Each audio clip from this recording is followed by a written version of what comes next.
Panggema is a relatively large village. It has an airstrip, a radio complete with operator who also is a nurse, an infirmary and a guest house with about 4 rooms, a lavatory and a sort of dining living room. It also has a generally dilapidated church built by the Dutch Protestant missionaries, equipped with a bronze bell dated year 1970. It was one of the early permanent missionary settlements, but today the facilities appear to be abandoned. The general feeling is one of neglect and uncertainty. The replacement of the traditional way of life is leaving behind a contrasting mixture of old and new, including the use of plastic kotecas. Unlike all previous villages, Panggema does not look very picturesque, perhaps because of the low grey clouds and the misty air, or more probably because ugly tin roofed huts have substituted the traditional ones. We are here hoping that via radio it can be arranged for an aircraft to come and pick us up. We will have to stay the night, however, because no contact can be made today. There is not much to do. The only interesting things in town appear to be the local hen, her chicks, and the rooster.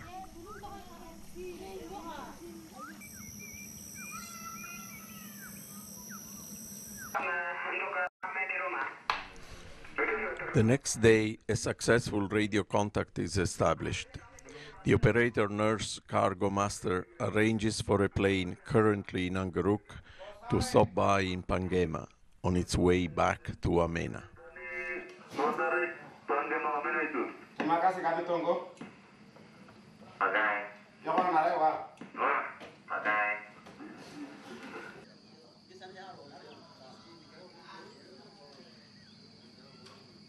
The clouds are still very low.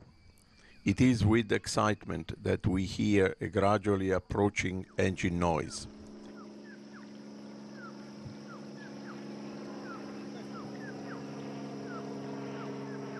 Then the plane appears amongst the clouds and lands.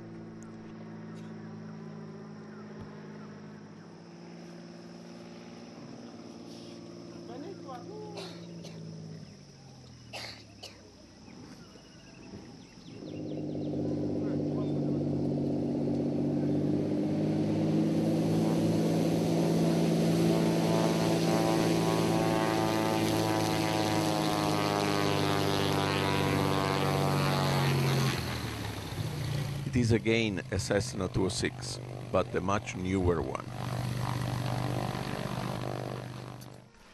We have all been weighed just a couple of kilograms below the max allowed load.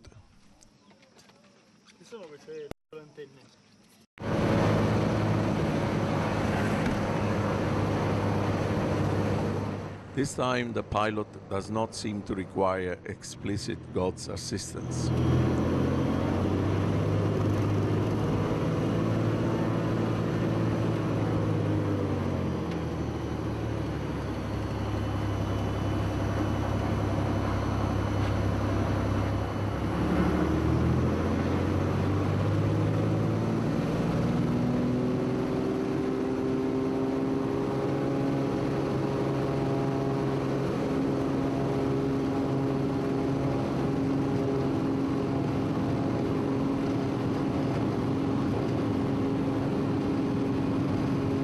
After an exciting short downslope roll, we are airborne.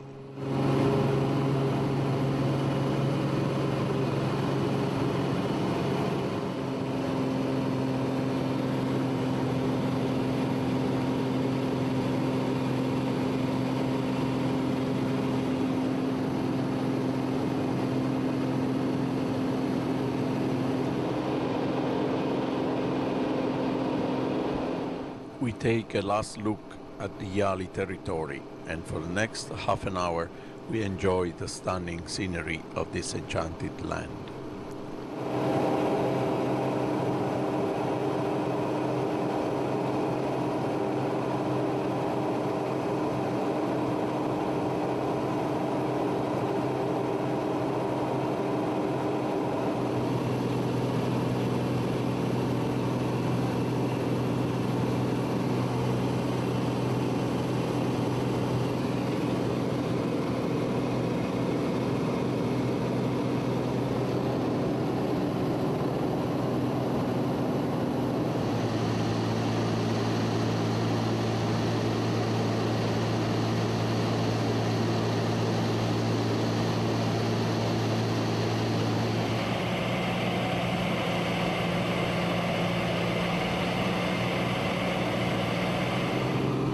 Our adventure ends at Wamena Airport.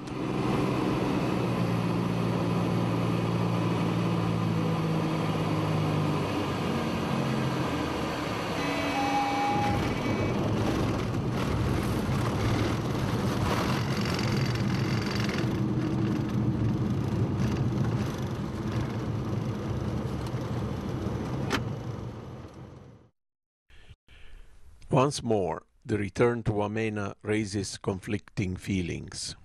On the one hand, I look forward to the comfort of a decent hotel room, running water and reasonably good food. On the other, I have the regret of having again left behind those extraordinary land and people, without having fulfilled my deep interest for a culture so remote from mine and yet so fascinating. Fortunately, there is Nanang Sunarko, a young and very educated Indonesian from Jakarta, who moved to Wamena 13 years ago and has fallen in love with this land. That evening, around a table in the living area of his beautiful hotel, with the Dani chief among his guests, he provides answers to some of the many questions that I have. His knowledge of the Papua people and their issues further stimulates my desire to learn more about them, to the point that I am already thinking of joining him on a serious expedition into the more secluded areas of the southern mountains foothills. The next day we say goodbye to the Baliem Valley. Before leaving, however, we have the great pleasure of meeting Martinus' family. His wife we know already from our first trip to the region 7 years ago. She was then his girlfriend, waiting for him to earn enough money for the 5 pigs required to buy her out of her father. Today they are the loving parents of Marilina. They are determined to give her an education. One day, perhaps, she might be a doctor who will help her people without asking their souls in return.